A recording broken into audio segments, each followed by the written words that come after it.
एक बार फिर से स्वागत है goods of academy YouTube channel पे। आज हम लोग इस वीडियो में 5 क्वेश्चन देखेंगे जो कि आपके ईफिल्स स्टेटमेंट पर आधारित है। क्योंकि आप जब भी कोई ट्यूटोरियल देखें तो उस पर आधारित प्रैक्टिस भी होनी चाहिए। यही मेरा उद्देश्य है। जब भी 1 या 2 चैप्टर कंप्लीट करते हैं तो उस पर आधारित क्वेश्चंस लेकर आते हैं। तो ये सिंपल है, यानी कि बेसिक कंडीशनल स्टेटमेंट पर आधारित क्वेश्चंस हो गए। इसमें ज़्यादा नहीं, 5 है। लेकिन इसके बाद जो 2 टॉपिक होगा, मेनली नेस्टेड इफिल्स और लैडर इफिल्स की जब कंप्लीट कर लेंगे ट्यूटोरियल्स, तो उस पर लगभग 15-20 क्वेश्चंस हम जरूर रखेंगे ताकि आप ज़्यादा से ज़्यादा प्रैक्टिस कर सके। और जब तक प्रैक्टिस ना करेंगे ना, तब तक आपकी हर लॉजिक एकदम जो कंसेप्ट है लॉजिक का वो क्लियर नहीं होगा।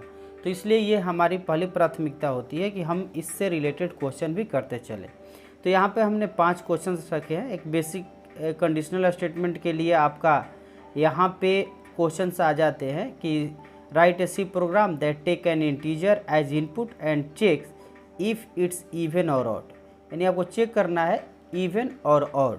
तो इवन और ऑड के लिए सिंपल लॉजिक होता है कि यदि कोई भी संख्या 2 से डिवाइड करने पर पूरा पूरा कट जाए, तो पूरा पूरा कटने का मतलब उसका शेषफल के लिए आपका मॉड होता है।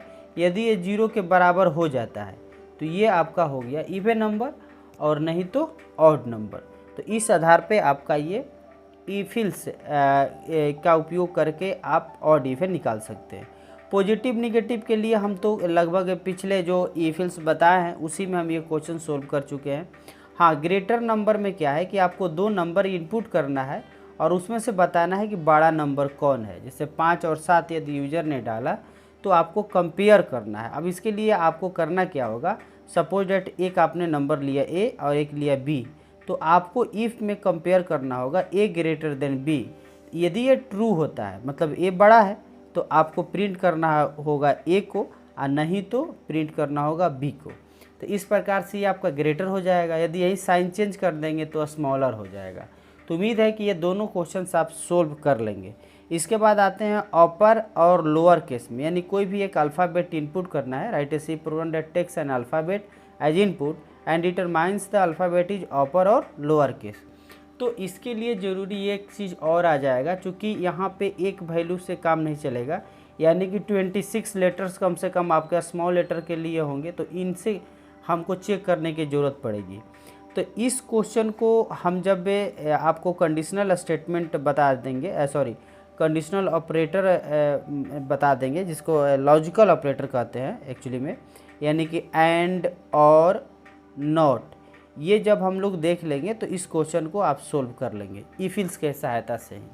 ठीक है, तो उम्मीद है कि ये क्वेश्चन आपको ज़रूर सोल्व कर लेंगे। हम इस प्रोग्राम में इफ़, इवन और ऑड को सोल्व करते हैं, और इसके लिए हम लोग चलते हैं सिंपल अपने VS कोड पे। तो यहाँ आ गए और हमने यहाँ पे सी प्रोग्राम बनाते हैं ऑड इवन के लिए। तो यहाँ लिख देते हैं इवन ऑड डॉट सी। ठीक है, अब यहाँ पे हमने लिखा हैश इंक्लूड stdio.h। ठीक है जी। इसके बाद हमने लिखा इंट मेन, और उसके बाद हमने स्टार्ट किया। और चूंकि ऑड इवन है तो उसमें एक ही नंबर है, तो हमने एक वेरिएबल नाम का ले लिया।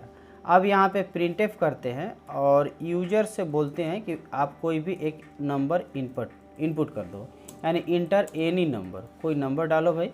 तो कोई नंबर जैसे वो डालेगा तो हम लोग क्या करेंगे, स्कैनएफ के थ्रू इनपुट ले लेंगे, %d %num। ठीक है जी, यहाँ पे हो गया आपका सेमीकोलन। अब यहाँ चेक करेंगे if num mod 2 equal to 0, यानी कि वो संख्या जो भी डाला उसमें 2 से मॉड किए तो जो रिमाइंडर आएगा, यदि रिमाइंडर वो 0 के बराबर है तो इसका मतलब हो गया कि वो प्रिंटफ कर देंगे इवन नंबर, यानी कि वो जो है आपका इवन नंबर है। अदरवाइज इल्स में जाएंगे और हम प्रिंट करेंगे प्रिंटफ ऑड नंबर। ठीक है जी। तो इस प्रकार से इवन और ऑड हो गया, और चूँकि हम लोग इंट मेन लिखे हैं तो रिटर्न 0 कर देंगे। तो इस प्रकार से ये प्रोग्राम आपका कंप्लीट हुआ। तो चलिए हम लोग इसको एक्जीक्यूट कराते हैं। इसको फिर से सेव करना होगा हमें, Ctrl+S, और इसको कोड को रन कराते हैं। जैसे ही कोड को रन कराए तो देखिए अब ये एक्जीक्यूट कर रहा है, टर्मिनल में आ रहा है। अब ये आया, एक्जीक्यूट हुआ और यहाँ दिया इंटर एनी नंबर। तो यहाँ पे हम एक नंबर इनपुट करते हैं, सपोजेट 7।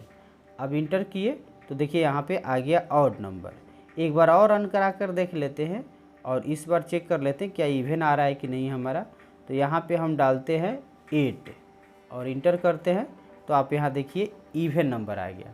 तो सिंपल है, ये जो प्रोग्राम है यहाँ से नंबर हम डालेंगे, नम वेरिएबल में आएगा। नम में जो भी वैल्यू होगा उसमें 2 से डिवाइड करेगा। जैसे कि पहले केस में 7 है, 7 को 2 से डिवाइड करेंगे तो 2 3 जा 6, 1 रिमाइंडर बचेगा।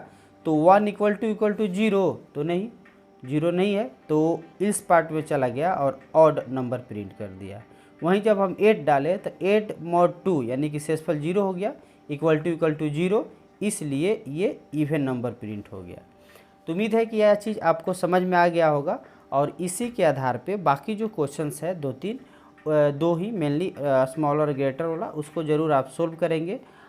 और अगले जो मेरा वीडियो आएगा वो मेनली हम लोग लॉजिकल ऑपरेटर को देख लेंगे, और फिर हम उस पर आधारित क्वेश्चंस को भी देखेंगे, नेस्टेड और लैडर रिफिल्स को समझेंगे।